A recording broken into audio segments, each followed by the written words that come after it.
Hello friends, welcome back to my channel. ನಾನು ನಿಮ್ಮ Ganavi, registered pharmacist. ಇವತ್ತು ಸಿಂಪಲ್ಲಾಗಿ ಬೆಟ್ನಮೆಟ್ GM ಬಗ್ಗೆ ತಿಳಿದುಕೊಳ್ಳೋಣ. ನಿಮಗೆ ಸ್ಕಿನ್ ಮೇಲೆ ಇಚ್ಚಿಂಗ್, ರೆಡ್ನೆಸ್, ಸ್ವೆಲ್ಲಿಂಗ್ ಅಥವಾ ಫಂಗಲ್ ಇನ್ಫೆಕ್ಷನ್ ಬಂದಿದೆ ಅಂತ ತಕ್ಷಣ ಬೆಟ್ನಮೆಟ್ GM ತೆಗೆದುಕೊಂಡು ಅಪ್ಲೈ ಮಾಡ್ತೀರಾ? ಒಂದು ನಿಮಿಷ. ಈ ಕ್ರೀಮ್ನಲ್ಲಿ ಒಂದಲ್ಲ 3 ಪವರ್ಫುಲ್ ಮೆಡಿಸಿನ್ಸ್ ಇವೆ. ಒಂದು ಸ್ಟಿರಾಯ್ಡ್, ಒಂದು ಆ್ಯಂಟಿಬಯೋಟಿಕ್ ಆ್ಯಂಡ್ ದೆನ್ ಒಂದು ಆ್ಯಂಟಿಫಂಗಲ್. ಹಾಗಾದರೆ ಬೆಟ್ನಮೆಟ್ GM ಯಾವಾಗ ಬಳಸಬೇಕು? ಇದನ್ನು ನಾವು ಫೇಸ್ಗೆ ಅಪ್ಲೈ ಮಾಡ್ಬೋದಾ? ಯಾವಾಗ ಬಳಸಬಾರದು? ಮತ್ತು ಫಂಗಲ್ ಇನ್ಫೆಕ್ಷನ್ಗೆ ಇದನ್ನು ಸ್ವತಃ ನಾವೇ ಬಳಸಿದ್ರೆ ಏನಾಗುತ್ತೆ? ಈ ವಿಡಿಯೋದಲ್ಲಿ ಸಿಂಪಲ್ ಕನ್ನಡದಲ್ಲಿ ತಿಳಿದುಕೊಳ್ಳೋಣ. ನಮ್ಮ ಮುಂದೆ ಇರುವ ಮೆಡಿಸಿನ್ ಹೆಸರು ಬೆಟ್ನಮೆಟ್ GM ಕ್ರೀಮ್. ಇದು ಒಂದು ಪ್ರಿಸ್ಕ್ರಿಪ್ಷನ್ ಟಾಪಿಕಲ್ ಕ್ರೀಮ್, ಅಂದರೆ ಇದು ಸಾಮಾನ್ಯ ಮಾಯ್ಶ್ಚರೈಸರ್ ಅಥವಾ ಎಲ್ಲರಿಗೂ ಬೇಕಾದ ಕ್ರೀಮ್ ಅಲ್ಲ. ಇದರಲ್ಲಿ ಮುಖ್ಯವಾಗಿ 3 ಆ್ಯಕ್ಟಿವ್ ಇಂಗ್ರೀಡಿಯೆಂಟ್ಸ್ ಇದೆ. ಒಂದೊಂದೇ ನೋಡೋಣ ಬನ್ನಿ. ಒಂದೇ ಡೀಟೇಲ್ ಆಗಿ ತಿಳ್ಕೊಳ್ಳೋಣ ಫ್ರೆಂಡ್ಸ್. ಮೊದಲನೆಯದು ಬೆಟಾಮೆಥಾಸೋನ್. ಇದು ಒಂದು ಕಾರ್ಟಿಕೋಸ್ಟಿರಾಯ್ಡ್. ಇದು ಸ್ಕಿನ್ನಲ್ಲಿರುವ inflammation, redness, swelling and itching ಕಡಿಮೆ ಮಾಡಲು ಸಹಾಯ ಮಾಡುತ್ತೆ. ಇದರಲ್ಲಿ ಒಂದು ಇಂಪಾರ್ಟೆಂಟ್ ಪಾಯಿಂಟ್ ಇದೆ ಫ್ರೆಂಡ್ಸ್. ಸ್ಟಿರಾಯ್ಡ್ ಇಚ್ಚಿಂಗ್ ಕಡಿಮೆ ಮಾಡಿತ್ತು ಅಂತ ಇನ್ಫೆಕ್ಷನ್ ಕ್ಯೂರ್ ಆಯಿತು ಅಂತ ಅರ್ಥ ಅಲ್ಲ. ಇನ್ನೊಂದ್ಸಲ ಹೇಳ್ತೀನಿ, ಸ್ಟಿರಾಯ್ಡ್ ಇಚ್ಚಿಂಗ್ ಕಮ್ಮಿ ಮಾಡಿದೆ ಅಂತ ಇನ್ಫೆಕ್ಷನ್ ನಮಗೆ ಕ್ಯೂರ್ ಆಗಿದೆ ಅಂತ ಅರ್ಥ ಅಲ್ಲ. Next active ingredient gentamicin. ಇದೊಂದು ಆ್ಯಂಟಿಬಯೋಟಿಕ್, ಅಂದರೆ ಸಸ್ಪೆಕ್ಟಬಲ್ ಬ್ಯಾಕ್ಟೀರಿಯಲ್ ಇನ್ಫೆಕ್ಷನ್ ವಿರುದ್ಧ ಕೆಲಸ ಮಾಡಲು ಬಳಸುತ್ತಾರೆ. ನೆಕ್ಸ್ಟ್ ಮಿಕನಜೋಲ್. ಇದು ಒಂದು antifungal medicine friends. Means fungal organisms ಏನಾದರೂ ಇದ್ದರೆ ಅದ್ರ ವಿರುದ್ಧ ಕೆಲಸ ಮಾಡೋಕ್ಕೆ ಉಪಯೋಗ ಆಗುತ್ತೆ. ಹಾಗಾದರೆ ಈ ಬೆಟ್ನಮೆಟ್ GM ಯಾಕೆ ಅಂತ ಒಂದು ಕ್ವಶನ್ ಬಂದಿರ್ಬೋದಲ್ವಾ? ಇಲ್ಲಿ ಮೇನ್ ಕಾನ್ಸೆಪ್ಟ್ ಅರ್ಥ ಮಾಡಿಕೊಳ್ಳಿ. ಇದು ಕೇವಲ ಫಂಗಲ್ ಕ್ರೀಮ್ ಅಲ್ಲ, ಇದು ಸ್ಟಿರಾಯ್ಡ್ ಪ್ಲಸ್ ಆ್ಯಂಟಿಬ್ಯಾಕ್ಟೀರಿಯಲ್ ಮತ್ತು ಆ್ಯಂಟಿಫಂಗಲ್ ಕಾಂಬಿನೇಷನ್. ಕೆಲವು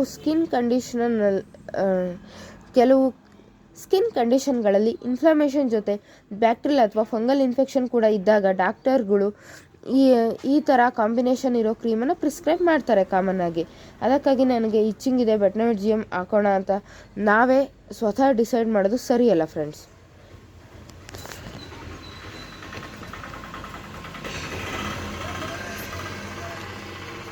ಎಲ್ಲ ಫಂಗಲ್ ಇನ್ಫೆಕ್ಷನ್ಗೂ ಬಳಸ್ಬೋದಾ ಅಂತ ಕೆಲವರು ಕ್ವಶನ್ ಕೇಳ್ತಾರೆ. ತುಂಬ ಇಂಪಾರ್ಟೆಂಟ್ ಕ್ವಶನ್ಸ್. ಇಲ್ಲ, ಪ್ರತಿಯೊಂದು ಫಂಗಲ್ ಇನ್ಫೆಕ್ಷನ್ಗೂ ಸ್ಟಿರಾಯ್ಡ್ ಇರುವ ಕಾಂಬಿನೇಷನ್ ಕ್ರೀಮ್ ಸೂಕ್ತವಾಗಿರುವುದಿಲ್ಲ. ಎಕ್ಸ್ಪೆಷಲಿ ಫಂಗಲ್ ಇನ್ಫೆಕ್ಷನನ್ನು ಸ್ಟಿರಾಯ್ಡ್ ಕಾಂಪೊನೆಂಟ್ ಮರೆಮಾಡಲು ಅಥವಾ ಕೆಲವು ಸಿಚುಯೇಷನ್ಸಲ್ಲಿ ಇನ್ಫೆಕ್ಷನ್ ಇನ್ನಷ್ಟು ವರ್ಸನ್ ಆಗ್ಬೋದು. CDC ಕೂಡ ಫಂಗಲ್ ಇನ್ಫೆಕ್ಷನ್ ನಲ್ಲಿ ಆ್ಯಂಟಿಫಂಗಲ್ ಪ್ಲಸ್ ಕಾರ್ಟಿಕೋಸ್ಟಿರಾಯ್ಡ್ ಕಾಂಬಿನೇಷನಲ್ಲಿ ಸಾಧ್ಯವಾದಷ್ಟು ಅವಾಯ್ಡ್ ಮಾಡಲು ಸಲಹೆ ನೀಡುತ್ತದೆ. ಏಕೆಂದರೆ ಕಾರ್ಟಿಕೋಸ್ಟಿರಾಯ್ಡ್ ಫಂಗಲ್ ಇನ್ಫೆಕ್ಷನನ್ನು ವರ್ಸನ್ ಮಾಡುತ್ತೆ. ಸೊ ಫಂಗಲ್ ಇನ್ಫೆಕ್ಷನ್ ಇದೆ ಅನಿಸಿದರೆ ಡಾಕ್ಟರ್ ಅಥವಾ ಕ್ವಾಲಿಫೈಡ್ ಹೆಲ್ತ್ ಕೇರ್ ಪ್ರೊಫೆಷನಲ್ ಅವರ ಸಲಹೆ ಪಡೆದುಕೊಳ್ಳುವುದು ತುಂಬ ಇಂಪಾರ್ಟೆಂಟ್ ಫ್ರೆಂಡ್ಸ್. ಇದರ ಸೈಡ್ ಎಫೆಕ್ಟ್ಸು ಸಿಂಪಲ್ ಆಗಿ ತಿಳಿದುಕೊಳ್ಳೋಣ. Example: skin thinning, skin colour changes, stretch marks, burning ಅಥವಾ ಇರಿಟೇಷನ್, ಡ್ರೈನೆಸ್, ರೆಡ್ನೆಸ್. ಕೆಲವರಿಗೆ ಅಪ್ಲಿಕೇಶನ್ ಸೈಟಲ್ಲಿ ಹೆಚ್ಚು ಹಾಕಿದರೆ ಬೇಗ ಕ್ಯೂರ್ ಆಗುತ್ತದೆ ಅನ್ನೋದು ತಪ್ಪು.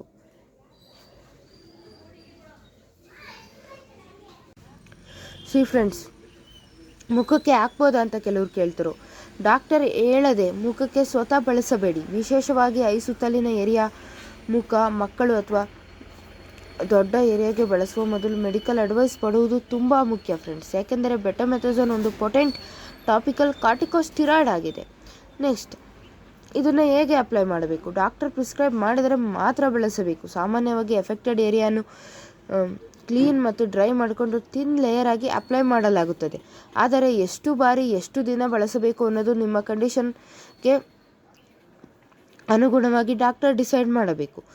ಸ್ವಂತ ಡೋಸ್ ಅಥವಾ ಡ್ಯೂರೇಷನ್ ಹೆಚ್ಚಿಸಬೇಡಿ. ಕಣ್ಣಿಗೆ, ಬಾಯಿಗೆ ಅಥವಾ ಬೇರೆ ಮ್ಯೂಕೋಸಲ್ ಏರಿಯಾಸ್ಗೆ ಆಕ್ಸಿಡೆಂಟಲಿ ಹೋದರೆ ನೀರಿನಿಂದ ತೊಳೆಯಿರಿ. ಸಮಸ್ಯೆ ಮುಂದುವರಿತಿದ್ದರೆ ಹೆಲ್ತ್ ಕೇರ್ ಪ್ರೊಫೆಷನರನ್ನು ಕಾಂಟ್ಯಾಕ್ಟ್ ಮಾಡಿ. ಈ ಬೆಟ್ನಮೆಟ್ GMನ ನಾವು ಉಪಯೋಗಿಸ್ಬೇಕಾದ್ರೆ ನಾವು ಯಾವ್ಯಾವ ತಪ್ಪನ್ನ ಮಾಡಬಾರ್ದು ಅಂತ ಹೇಳೋದಾದರೆ, ಫಸ್ಟ್ ಪಾಯಿಂಟ್ ಫ್ರೆಂಡ್ಸ್, ಪ್ರತಿಯೊಂದು ಇಚ್ಚಿಂಗಿಗೂ ಅಪ್ಲೈ ಮಾಡಬೇಡಿ. ಡಾಕ್ಟರ್ ಪ್ರಿಸ್ಕ್ರೈಬ್ ಮಾಡದೆ ಲಾಂಗ್ ಟರ್ಮ್ ಯೂಸ್ ಮಾಡಬೇಡಿ.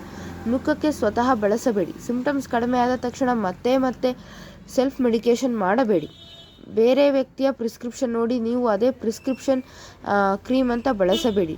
ಸ್ಕಿನ್ ಡಿಸೀಸ್ ಒಂದೇ ರೀತಿ ಕಾಣಿಸಿದರೂ ಅದರ ಕಾಸ್ ಬೇರೆ ಇರಬಹುದು. Next important messages friends. ಒಂದು ಸಿಂಪಲ್ ಎಕ್ಸಾಂಪಲ್ ಹೇಳ್ತೀನಿ. ಒಬ್ಬರಿಗೆ ಫಂಗಲ್ ಇನ್ಫೆಕ್ಷನ್ ಇರಬಹುದು, ಇನ್ನೊಬ್ಬರಿಗೆ ಎಸೈಮಾ ಇರಬಹುದು, ಮತ್ತೊಬ್ಬರಿಗೆ ಬ್ಯಾಕ್ಟೀರಿಯಲ್ ಇನ್ಫೆಕ್ಷನ್ ಇರಬಹುದು, ಮೂವರಿಗೂ ಇಚ್ಚಿಂಗ್ ಇರಬಹುದು. ಆದರೆ ಟ್ರೀಟ್ಮೆಂಟ್ ಒಂದೇ ಇರಬೇಕೆಂತಿಲ್ಲ. ಅದಕ್ಕಾಗಿ ಇಚ್ಚಿಂಗ್ ಬೆಟ್ನಮೆಟ್ GM ಅಂತ ಹೇಳುವುದು ಸರಿಯಲ್ಲ. ಹಾಗಾಗಿ ಫ್ರೆಂಡ್ಸ್, ಬೆಟ್ನಮೆಟ್ GM ಒಂದು ಪವರ್ಫುಲ್ ಕಾಂಬಿನೇಷನ್ ಕ್ರೀಮ್. ಇದರಲ್ಲಿ ಬೆಟಾಮೆಥಾಸೋನ್, ಜೆಂಟಾಮೈಸಿನ್, ಮಿಕನಜೋಲ್ ಈ 3 ಇಂಗ್ರೀಡಿಯೆಂಟ್ಸ್ ಇರುವುದರಿಂದ ಇದನ್ನು ಡಾಕ್ಟರ್ ಅಡ್ವೈಸ್ ಪ್ರಕಾರ ಬಳಸುವುದು ಮುಖ್ಯ. ಈ ಇನ್ಫಾರ್ಮೇಷನ್ ನಿಮಗೆ ಯೂಸ್ಫುಲ್ ಆಗಿದರೆ ಈ ವಿಡಿಯೋವನ್ನು ಲೈಕ್ ಮಾಡಿ. ಮೆಡಿಸಿನ್ ಬಗ್ಗೆ ಸಿಂಪಲ್ ಕನ್ನಡ ಇನ್ಫಾರ್ಮೇಷನ್ ಬೇಕಾದರೆ ನಮ್ಮ ಚಾನಲನ್ನು ಸಬ್ಸ್ಕ್ರೈಬ್ ಮಾಡಿ ಮತ್ತು ಈ ವಿಡಿಯೋವನ್ನು ನಿಮ್ಮ ಫ್ಯಾಮಿಲಿ ಮತ್ತು ಫ್ರೆಂಡ್ಸ್ ಜೊತೆ ಶೇರ್ ಮಾಡಿ.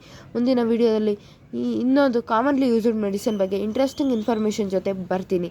Thank you friends.